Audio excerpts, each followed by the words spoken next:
Everyone, I hope you all are doing fine.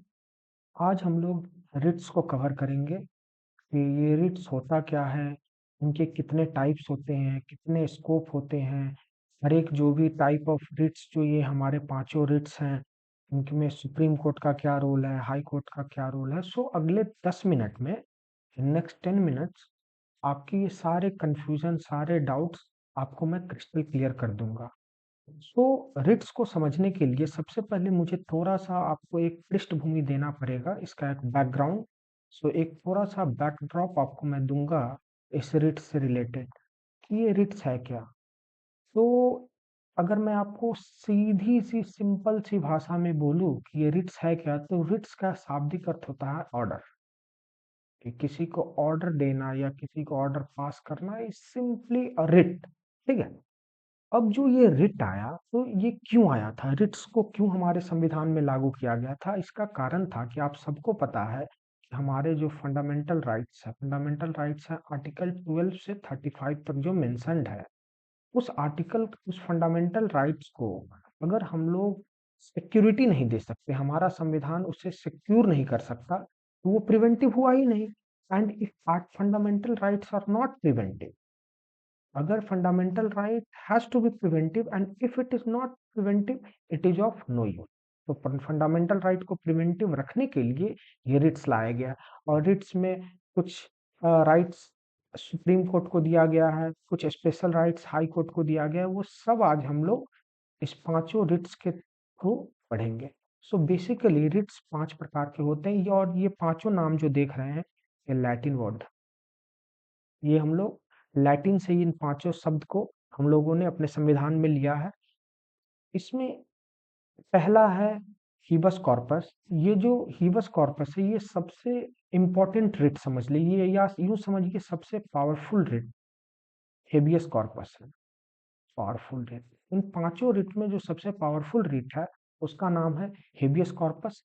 Second है mandamus, third prohibition, fourth certiorari and fifth is quo warranto. इन पांचों के बारे में हम लोग एक एक करके अच्छे से समझेंगे। So the first one is habeas corpus. All right, habeas corpus कहते हैं, हीबस कॉर्पस कहते हैं, ये लैटिन वर्ड है। सो इंग्लिश का तो है नहीं, so don't go to its core pronunciation, उसका जो भी प्रोनाउंसिएशन हो आप लोग अपना समझ लेंगे। सो हेबियस कॉर्पस जो बेसिकली होता है, तो इन सब लैटिन टर्म्स का कुछ शाब्दिक अर्थ है। शाब्दिक अर्थ in the literal meaning of the particular word according to our constitution. हमारे संविधान में जो इनके शाब्दिक अर्थ दिए गए हैं वो मैं तो बताऊंगा। सो हेबियस कॉर्पस का होता है literal meaning to have the body of, to have the body of, या कई जगह लिखा रहता है to produce the body of. ठीक है, वो खैर डिपेंड करता है, बट दोनों का अर्थ सेम है, to have the body of और to produce the body of. तो हेबियस कॉर्पस में बेसिकली होता क्या है कि कोई भी पर्सन को अगर इलीगली डिटेन किया जाए, अगर उसका डिटेंशन इलीगल है, ठीक है, अगर उसका डिटेंशन इलीगल है, तो क्या होता है कि जैसे ही पता चलता है उसका डिटेंशन इलीगल है, कि उसको लीगली डिटेन नहीं किया गया है, तब वो चाहे पब्लिक अथॉरिटी हो या प्राइवेट इंडिविजुअल हो, उनको एक रिट पास किया जाता है वाया हेबियस कॉर्पस। वो एक ऑर्डर दिया जाता है हेबियस कॉर्पस के थ्रू कि आप उसके बॉडी को प्रोड्यूस कीजिए एज सुन एज पॉसिबल। ठीक है। और इसे इशू कौन करता है, तो इसे कोर्ट इशू करता है। क्योंकि ऑब्वियस सा बात है, चाहे वो कोर्ट सुप्रीम कोर्ट हो या हाई कोर्ट हो, उस पर हम बाद में आएंगे, बट इसे इशू करता है हमारे कोर्ट्स जो होते हैं, इसे रिट्स को इशू करते हैं। तो इशू कौन किया, कोर्ट किया। किसके अगेंस्ट किया, जिस पर्सन को डिटेन किया गया है। So order issued by the court to a person who has detained another person. मतलब एक पर्सन जिसको जो डिटेन किया, मान लो एक पुलिस ने किसी पर्सन का इलीगल डिटेंशन कर दिया, so court has all the right to intervene and ask the police to produce the body of the person. ठीक है, वो हेबियस कॉर्पस में आता है। तो आप यहां से लिख सकते हैं, so basically habeas corpus is the order issued by the court. To whom? Issued by the court. To whom? To the person who has detained another person, to the person who has detained another person.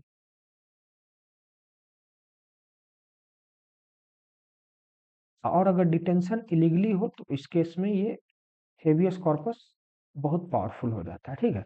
तो पहला इसका शाब्दिक अर्थ हुआ, Latin term है तो इसका शाब्दिक अर्थ हमारे संविधान के अनुसार है to have the body of या to produce the body of, ठीक है। ये तब कोर्ट जारी करता है ये ऑर्डर जब वो इलीगल डिटेंशन हो, ठीक है। Order issued by the court, all right, किसको इशू करता है? To the person who has detained another person illegally, ठीक है। और कहता है, और उसको जब ऑर्डर देता है तो कहता है कि आप उसके बॉडी को प्रोड्यूस कीजिए एज सून एज पॉसिबल, ठीक है। और देखिए कोई भी रिट होता है वो किसके अगेंस्ट इशू किया जा सकता है, किसके अगेंस्ट नहीं किया जा सकता, ये बहुत इंपॉर्टेंट होता है, ठीक है। तो ये जो अपना हेबियस कॉर्पस है ये किसके अगेंस्ट इशू किया जा सकता है? ये चाहे पब्लिक ऑफिशियल हो, पब्लिक अथॉरिटीज हो, पब्लिक अथॉरिटीज हो या प्राइवेट इंडिविजुअल हो, या प्राइवेट इंडिविजुअल हो, इन दोनों के अगेंस्ट इट कैन बी सूड, ठीक है। सो हेबियस कॉर्पस का अर्थ ये होता है to have the body of, ये इलीगल डिटेंशन में यूज होता है। कोर्ट इसे इशू करती है, किसे इशू करती, जब कोर्ट इशू करती है तो ये इशू नोटिस किसके पास जाता है? उसके पास जिस पर्सन ने उसे इलीगली डिटेन किया हो, चाहे वो पब्लिक अथॉरिटी हो या प्राइवेट इंडिविजुअल हो, उन दोनों के अगेंस्ट ये इशू कर सकती है, ऑल राइट। इससे ज्यादा इसमें कुछ नहीं है, ठीक है। आई होप इट इज क्लियर। आप मैंडामस को ध्यान से समझेंगे। Mandamus again it's a Latin term, और अकॉर्डिंग टू द कॉन्स्टिट्यूशन, हमारे संविधान के अनुसार इनका शाब्दिक अर्थ, इनका लिटरल मीनिंग ये है कि वी कमांड, वी, जैसे हेबियस कॉर्पस का लिटरल मीनिंग है to have the body of, similarly mandamus का लिटरल मीनिंग है वी कमांड।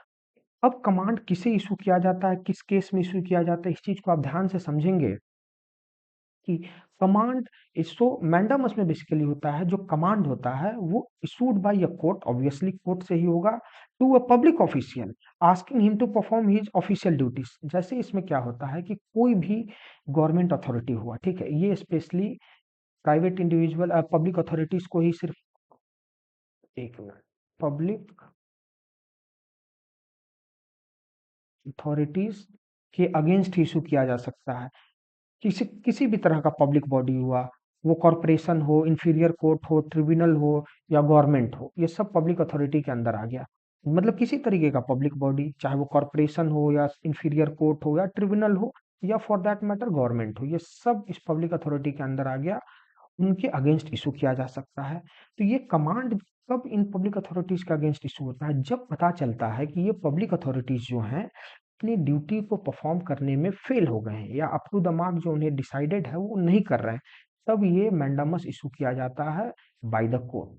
सो मैंडामस का लिटरल मीनिंग है we command, and it is basically command issued by the court to a public official, issued by the court to the public authority, public official या authority, ठीक है। क्यों issue किया जाता है? क्यों इशू किया जाता है? अभी मैंने बताया कि कोई भी पब्लिक ऑफिशियल अपने ड्यूटी को परफॉर्म करने में फेल हो या रिफ्यूज करे, उन दोनों केस में। सो इसे ये किसके अगेंस्ट इशू किया जाता है? तो पब्लिक ऑफिशियल के अगेंस्ट किस केस में किया जाता है? When he fails, when he और शी फेल्स, और फॉर दैट मैटर रिफ्यूजेस। कभी कताल होता है कि कोशिश ही नहीं करते, सीधा मना कर देते हैं कि आपका काम नहीं करेंगे। सो व्हेन ही और शी फेल्स और refuse to perform,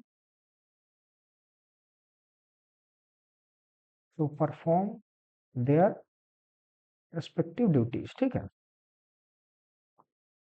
I hope दोनों में आपको कंफ्यूजन नहीं होगा। मैं एक बार और इस स्लाइड को एक बार शॉर्ट में बता देता हूँ। देखिए कि हमारे जो सबसे पहले सबसे पावरफुल रिट है उनका नाम है हेबियस कॉर्पस। हेबियस कॉर्पस का लिटरल मीनिंग, क्योंकि एक लैटिन टर्म है तो कॉन्स्टिट्यूशन के अनुसार इनको एक लिटरल मीनिंग दिया गया है। वो लिटरल मीनिंग है to have the body of और to produce the body of.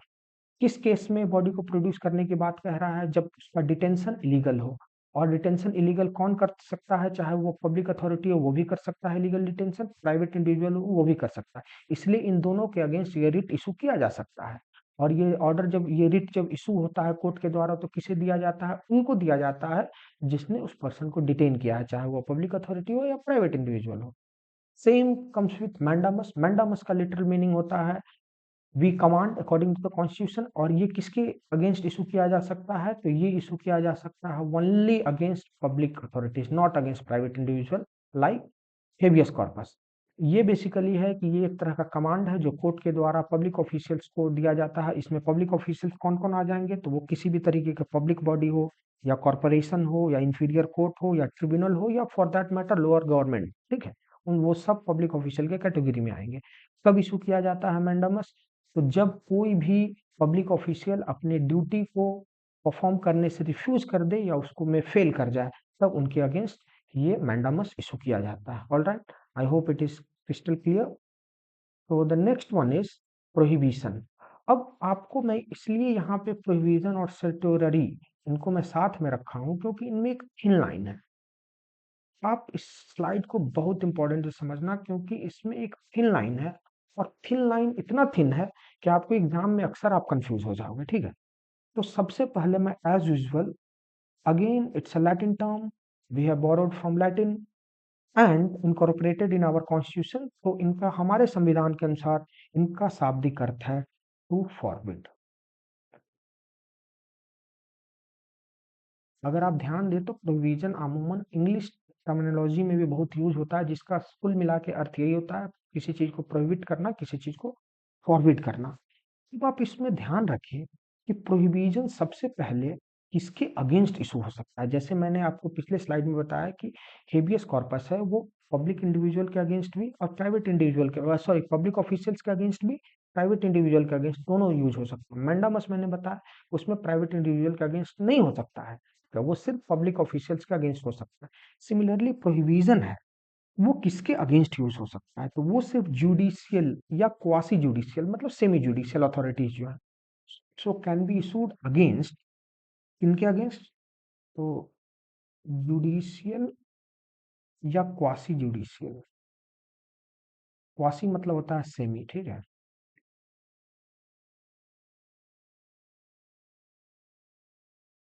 तो जुडिशियल या क्वासी जुडिशियल अथॉरिटी, क्वासी मतलब होता है सेमी, जो पूरा जुडिशियल नहीं है, पार्शियली जुडिशियल अथॉरिटीज है, उनके अगेंस्ट भी इशू किया जा सकता है। तो अब आप समझ गए होंगे जिनके अगेंस्ट इशू किया जा रहा है उन जवाबदेही उन्हीं की कुछ उससे रिलेटेड होगी। तो बेसिकली इसमें होता क्या है ना कि एक ऑर्डर इशू किया जाता है प्रोविजन के अंदर। एक ऑर्डर इशू किया जाता है कहाँ से? हायर कोर्ट से लोअर कोर्ट, या लोअर कोर्ट में ट्रिब्यूनल भी आ गया। तो बेसिकली होता क्या है मैं आपको अच्छे से एक समझाता हूँ। देखिए, एक हायर कोर्ट है, ठीक है, एक हायर कोर्ट है। ये हायर कोर्ट आप उदाहरण के तौर पे मान लीजिए अभी सुप्रीम कोर्ट ही है, ठीक है। और एक लोअर कोर्ट अभी तो उदाहरण के तौर पे मान लीजिए lower court, for that matter high court of any state, ठीक है। लोअर कोर्ट को मान लीजिए high court of any state और हायर कोर्ट को मान लीजिए सुप्रीम कोर्ट। अब क्या होता है कि ये इशू किया जाता है इशूड बाय ये higher court to lower court. मतलब ये जो हायर कोर्ट है ना ये इशू करेगा, ठीक है, किसे? इसे लोअर कोर्ट को, ठीक है। हायर कोर्ट इशू करेगा लोअर कोर्ट को ये बोल के कि कभी कताल को लोअर कोर्ट अपने एरिया ऑफ जुरिस्डिक्शन को, मतलब अपने जो जुरिस्डिक्टिक पावर होते हैं उनको एक्सीड कर देते हैं, उनसे ज्यादा। मतलब मान लीजिए आपको आपको पावर दिया गया है कोई एक पर्टिकुलर काम करने का, उसमें आपको लिमिटेशन बताया गया, बाउंड्री बता दिया कि उससे आगे आप नहीं कर सकते। लेकिन अगर आप उसको जैसे ही एक्सीड करते हैं तो हायर कोर्ट अभी इमीडिएटली क्या करता है? आपको आपके अगेंस्ट प्रोहिबिशन रिट जारी कर देता है, ठीक है। के अगेंस्ट प्रोहिबिशन रिट जारी कर देता है। क्यों? क्योंकि आपने अपने जुरिस्डिक्शन को एक्सीड किया है। इसमें सिंपल है। और ये किसके तहत आता है? तो ये प्योर प्योर प्रिवेंटिव है। प्योरली इसका इंटेंशन प्रिवेंटिव है, प्रिवेंशन है। प्रिवेंटिव क्या होता है? मैंने आपको शुरू में बताया था कि अगर कोई भी फंडामेंटल राइट्स तभी फंडामेंटल राइट्स है, हमारे मौलिक अधिकार तभी तक सुरक्षित है जब भी उन्हें सिक्योरिटी दे रही है, सिक्योरिटी मिल रहा है, यानी कि वो प्रिवेंटिव होना चाहिए, वो बचाव करना चाहिए। तो ये पूरा मकसद रहता है। अगर मान लो लोअर कोर्ट को एक जुरिस्डिक्शन दिया गया है कि आप इतना तक कर सकते हैं, वो किसी को फेवर करने के लिए उस जुरिस्डिक्शन को क्रॉस कर गया, तो the immediate higher court has to take action via prohibition writ, ताकि वो किसी के मौलिक अधिकार को प्रिवेंट कर सके। It's as simple as that. अब यहाँ पे डिफरेंस क्या है ना, बेसिकली मैं आपको बताता हूँ। और ये सब चीज जो होता है, ये ऑर्डर पास होने से पहले होता है, प्री ऑर्डर। कैसे प्री ऑर्डर हुआ, या प्री ऑर्डर कह लीजिए या प्री जजमेंट कह लीजिए, कैसे? क्योंकि अभी तो हायर कोर्ट को पता चल गया कि ये लोअर कोर्ट जो है ये अपने जुरिस्डिक्शन को एक्सीड कर रहा है, तो इमीडिएट इंटरवीन करके ये प्रोविजन लागू करके उसके ऑर्डर को क्वैश कर दिया, ऑर्डर को क्वैश कर दिया, ठीक है। मतलब ऑर्डर अभी पास नहीं हुआ है, उससे पहले इंटरवीन करके क्वैश कर दिया। इसमें क्या होता है, ऑर्डर पास हो चुका होता है, तब ये लगता है order already pass, order has already been passed. आप समझ लो, इसमें ऑर्डर पास नहीं हुआ, इसमें order has already been passed, ठीक है। ठीक है, पहले समझेंगे उसका मेजर डिफरेंस तो ये था। अब इसके शाब्दिक अर्थ पे आते हैं, सेट्योररी। इनका शाब्दिक अर्थ हमारे संविधान के अंतर्गत आता है टू बी सर्टिफाइड या टू बी इन्फॉर्म्ड भी बोलते हैं। जैसे to be certified, to be certified बोलते हैं, या इनके एक दूसरे भी हैं जो बोलते हैं टू बी इन्फॉर्म्ड, ठीक है, टू बी इन्फॉर्म्ड। ये दोनों इनके लिटरल मीनिंग है, ठीक है। अब इसमें इंपॉर्टेंट क्या है कि देखिए, सिमिलैरिटी पहले इसमें भी वही है कि इसमें भी हाई कोर्ट इशू करती है टू लोअर कोर्ट, ठीक है। लेकिन इसमें क्या होता है कि जजमेंट ऑलरेडी पास नहीं है, ये प्री ऑर्डर है, प्री जजमेंट है, तो इसमें हाई कोर्ट इंटरवीन करके क्वैश कर देता है। इससे टोररी में क्या होता है कि ऑर्डर पास हो चुका है, तब इसे पता चलता है कि अरे यार, जो अपना लोअर कोर्ट था, अपना जो लोअर कोर्ट था उसने अपने जुरिस्डिक्शन को एक्सीड करके या गलत इस्तेमाल करके एक ऑर्डर को पास कर दिया, जजमेंट पास कर दिया। तब ये आता है कि ये अपने केस को अपने पास ट्रांसफर ले लेता है, मतलब उस केस को क्वैश करता है सबसे पहले, ठीक है, क्वैश करता है, then it transfers to whom, to them, to him, to themself कह लीजिए, देमसेल्फ। ये देमसेल्फ कौन है, तो ये हायर फॉर्म ऑफ कोर्ट है, हायर फॉर्म ऑफ कोर्ट। अब हायर कोर्ट को हाई कोर्ट से आप लोग कंफ्यूज नहीं कीजिएगा, ये हायर फॉर्म ऑफ कोर्ट है। वो हायर फॉर्म ऑफ कोर्ट उस वक्त सुप्रीम कोर्ट भी हो सकता है, हायर फॉर्म ऑफ कोर्ट उस वक्त हाई कोर्ट भी हो सकता है। अगर मामला किसी ट्रिब्यूनल का हो तो ये सिंपली क्वेश करेगा और सीधा केस अपने अंदर ले लेगा, क्योंकि ऑर्डर तो ऑलरेडी पास हो चुका है, and then everything begins, it's everything restarts, समझ, ठीक है। और ये प्रिवेंटिव भी है, क्यूरेटिव भी है। जैसे मैं ये आपको बताया ये प्रिवेंटिव है, अब आप क्यूरेटिव कैसे हो गया, मैं आपको ये चीज बता दूंगा। ये प्रिवेंटिव भी है एंड ये क्यूरेटिव भी है। क्यूरेटिव ये कैसे है, मैं आपको समझाता हूँ। देखिए, प्रिवेंशन का तो अर्थ मैं आपको बता दिया कि आपके संविधान, आपके फंडामेंटल राइट्स, आपके मौलिक अधिकार को सिक्योरिटी अगर जब तक नहीं मिलेगा तो फिर उसका कोई मतलब नहीं है। इसलिए fundamental right has to be preventive always. तो यहाँ पे तो यहाँ भी सेक्योरिटी में प्रिवेंशन हो गया। क्यूरेटिव मतलब ये हुआ, क्यूरेटिव में एक वर्ड आती है, क्यूर से ये वर्ड आया। क्योर मतलब होता है किसी को ठीक करना, तो क्यूरेटिव भी है क्योंकि वो ठीक भी कर रहा है, दोबारा से कर रहा है, क्वेश किया, अपने पास केस ले लिया और दोबारा से उस केस का जांच कर रहा है, तो रीस्टार्ट बेसिकली कर रहा है, क्योर कर रहा है, तो क्यूरेटिव भी है। इसमें एक थिन लाइन यही था, प्रोविजन में ऑर्डर पास नहीं हुआ होता है, वो ऑर्डर बन रहा होता है तो एक्सेंस हो जाता है, तब उसे प्री ऑर्डर के तहत ही उसे क्वेश कर दिया जाता है। अभी जजमेंट पास नहीं हुआ है, यहाँ पे जजमेंट ऑलरेडी पास हो चुका है, तब हायर फॉर्म ऑफ कोर्ट को इंटरवीन करना पड़ता है। और ये प्रिवेंटिव है, सर्टुलरी प्रिवेंटिव भी है, क्यूरेटिव भी है, क्योंकि इसे पूरे से क्वेश करके दोबारा से क्योर करके ठीक करता है, इसलिए क्यूरेटिव भी है। आई hope it is clear. The last one is क्यो वारंटो। कई लोग इसे को वारंटो भी प्रोनाउंस करते हैं, तो it's up to you. So quo warranto का सबसे पहले एक लिटरल मीनिंग, एक शाब्दिक अर्थ हमारे संविधान के अनुसार से हो जाता है by what authority, by what authority. अब ये सब आपके आसपास हो रहा होगा। क्यो वारंटो आप सब लोग जानते होंगे। जैसे मैं आपको बताता हूँ, बाय व्हाट अथॉरिटी, आप इसके लिटरल मीनिंग से आप समझ गए होंगे क्या मैं कहना चाह रहा हूँ। आप लोगों ने हाल फिलहाल में एक पंचायत वेब सीरीज देखा होगा। उस वेब सीरीज में क्या कहता है, जो नीना गुप्ता का कैरेक्टर है, वो असली में गांव की प्रधान है, ठीक है। लेकिन उनके हस्बैंड जो रहते हैं, सब लोग प्रधान जी उनको बोलते हैं। सो बेसिकली आजकल आप देखें, कोई लोग रोड पे चल रहे हैं तो जिनकी वाइफ प्रधान है, वो अपने अपने कार के आगे लिखवा लेते हैं प्रधानपति। तो उस टाइम क्या होता है कि कोई भी जो अपना पब्लिक ऑफिशियल होता है, उनके पास अगर इस तरीके का पावर मिसयूज होता है, तो सुप्रीम कोर्ट या हाई कोर्ट, मतलब any form of court, has all the right to pass a quo warranto, कि मतलब उसके पास जाए और पूछे कि by what authority you are holding this post, आप तो इस पोस्ट की अथॉरिटी नहीं हो। तो उनके अगेंस्ट एक वारंट इशू किया जाता है कि by what authority you are using this post. यही है बेसिकली क्यो वारंटो। सो क्यो वारंटो कोर्ट इशू करता है, ये क्या इशू करके क्या जानता है, तो वो इंक्वायर करता है कि जो पर्सन इस चेयर को होल्ड कर रहा है, पब्लिक ऑफिस के इस चेयर को, उसके क्लेम का लीगैलिटी क्या है।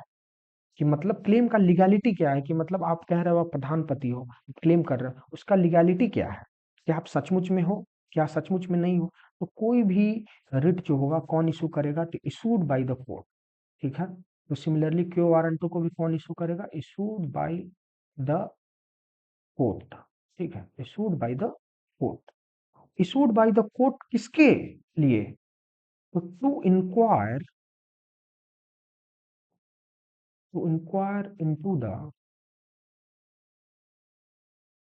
legality to inquire into the legality of claim of a person to a public office,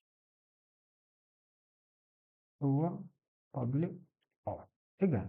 कि मतलब कोई भी इंसान जो पब्लिक ऑफिस का मेंबर होने का दावा करता है, जैसे कोई प्रधान नहीं है लेकिन प्रधानपति लिखवा रहा है, ठीक है, अपने कार के आगे, उस क्लेम के लीगैलिटी को इंक्वायर करने का पूरा अधिकार कोर्ट को है, ठीक है। कोर्ट उस वक्त उस संदेह में कोर्ट ये जारी करता है क्यो वारंट, और पूछता है उस पर्सन से कि by what authority you are holding this, ठीक है।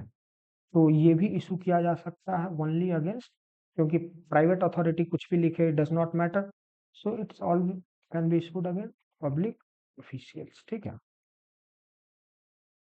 अब एक चीज मैं यहाँ पे बताना चाहूंगा कि मैं इन पांचों जगह यूज किया हुआ कि issued by the court, issued by the court. तो आपको एक डाउट होगा कि कोर्ट, ये हाई कोर्ट है या सुप्रीम कोर्ट है, कौन इशू करता है।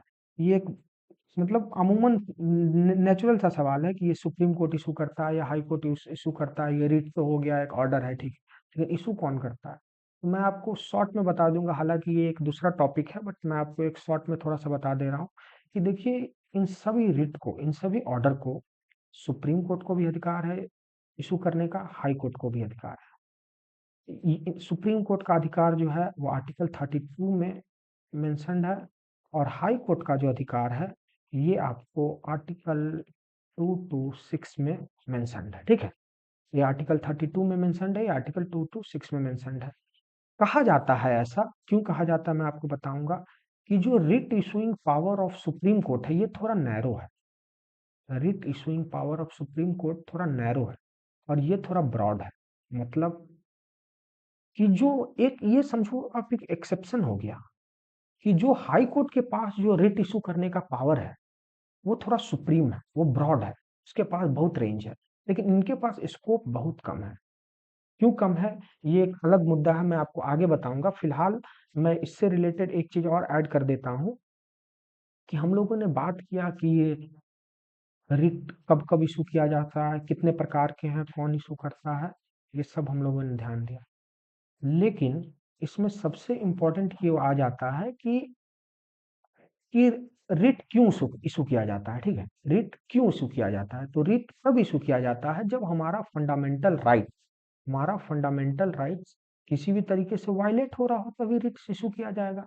हमारे फंडामेंटल राइट जो आर्टिकल 12 से 35 के बीच में मेंशन्ड है, अगर उसे वायलेट किया गया, अगर उसे प्रिवेंट नहीं किया गया, तब रिट एक रेमेडी है, कॉन्स्टिट्यूशनल रेमेडी जो के अंदर अंतर्गत आता है रिट। ठीक है, अब रिट का काम है, जैसे रिट रिट को प्रिवेंटिव बनाए रखने के लिए, फंडामेंटल राइट्स को सिक्योर करने के लिए हमारे संविधान में 4 जगह 4 आर्टिकल में स्पेसिफिक मेंशन है। ठीक है, पहला आर्टिकल है जो हमारा आर्टिकल 13, दूसरा है हमारा आर्टिकल 32, तीसरा है हमारा आर्टिकल 226 और चौथा है हमारा आर्टिकल 359। मैं क्या समझाने की कोशिश कर रहा हूँ, ये 4 मैंने जो लिखे हैं आर्टिकल, आप समझिएगा कि ये रिट को, ये जो अपना रिट है, ये फंडामेंटल राइट्स को प्रिवेंट करने के लिए आता है। तो ये जो नेचर है कि प्रिवेंशन का जो नेचर है, ये हमारे कौन कौन से आर्टिकल में मेंशन है, तो आर्टिकल 13 में, 32 में, 226 में, 359। आर्टिकल 13 में हमारे प्रिवेंशन का क्या नेचर है, जुडिशियल रिव्यू के बारे में जिक्र है। जुडिशियल रिव्यू के बारे में जिक्र है। ये जुडिशियल रिव्यू क्या कहता है, ये जुडिशियल रिव्यू यही कहता है कि अगर संविधान के अंतर्गत कोई भी बिल ऐसा पास हो जाए जो आपके हित में नहीं हो, उस चीज को जुडिशियली रिव्यू किया जाएगा। मतलब the courts has to intervene, the court will intervene. ठीक है, इंटरवीन, चाहे वो कोर्ट खुद ही वो बिल क्यों नहीं पास किया हो, लेकिन अगर उसे बैकलैश मिलेगी और अगर वो जनहित में नहीं होगा तो उस चीज को जुडिशियली रिव्यू करना पड़ेगा। ये हमारे आर्टिकल 13 में मेंशन्ड है। तभी तो हमारे फंडामेंटल राइट्स को प्रिवेंट किया जा सकता है, इस ताकि वो अपने जजमेंट को भी रिव्यू करे। अब हमारा फंडामेंटल राइट को सिक्योरिटी मिलेगी। आर्टिकल 32 जैसा हमने बताया कि ये